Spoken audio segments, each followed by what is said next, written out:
अब भागवत में एक नहीं अनेक कथाएं सुनाएंगे ऐसी जिसमें स्पर्श की महिमा। और ऐसी भी कथा भागवत में आएगी जब ब्रज लीला चलेगी, तब गोकुल की लीला में ऐसी भी कथा है कि देवता वृक्ष बन गए नारद जी के ही श्राप से। और बाद में भगवान श्री कृष्ण की लीला से स्पर्श हुआ भगवान के अंगों का, फिर से देवता बन गए। क्यों? ये कान में जो कुंडल पहना हुआ है, ये कुंडल कब तक है? जब तक दोबारा इसको अग्नि में नहीं तपाते तब तक है। जैसे ही अग्नि में इसे तपाएंगे ये कुंडल नहीं रहेगा, फिर से ये सोना का सोना हो जाएगा। पहले भी सोना ही था, बाद में जब भी तोड़ोगे जलाओगे सोना हो जाएगा।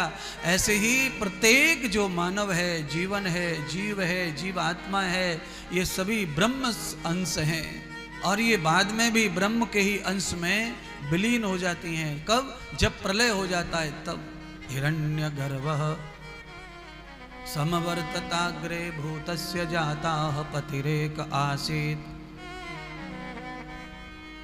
परमात्मा के ही गर्भ में हम सब चले जाते हैं, भगवान के गर्भ में प्रवेश हो जाता है हमारा सबका। जैसे सब नदियों का पानी समुद्र में, और सब नदियों में पानी समुद्र का ही पानी नदी बनकर बहता है, और वही पानी समुद्र में चला जाता है, क्योंकि वही जन्म हुआ उसका असली मूल वही है। पत्थर उठाओ, डेल उठाओ, आप सोना उठाओ, हाथ में चांदी का उठाओ, और आप चांदी, सोना, हीरा, मोती, इन सबको कितना भी ऊपर की ओर फेंको, आखिर में हीरा मोती कहाँ आके गिरेंगे? आप ही बताओ। नीचे गिरेंगे। क्यों? क्योंकि उसका मूल मिट्टी है।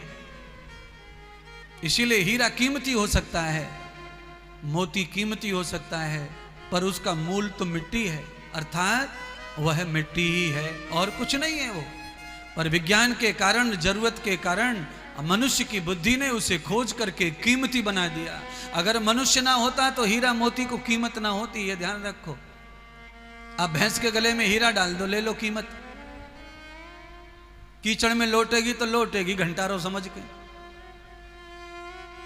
और आपको पता चल जाए कि मेरी अंगूठी में हीरा जड़ा है, तो आप उस अंगूठी को कितना निरीक्षण करते हैं, कितनी रखवाली करते हैं, कितनी सुरक्षा करते हैं, क्योंकि हीरा ढूंढा ही मनुष्य ने है। हीरे की जो परख है वो की ही मनुष्य ने है। सोने को मनुष्य ने निकाला है, चांदी को मनुष्य ने निकाला है, तो मिट्टी की कीमत मनुष्य ने बनाई है और सारे जगत की कीमत भी मनुष्य से है। पर मनुष्य जब कुर्बुद्ध हो जाता है, बिना बुद्धि का हो जाता है, तो सारी कीमत को मिट्टी बना देता है। मिट्टी को सोना और सोने को मिट्टी मनुष्य बनाता है।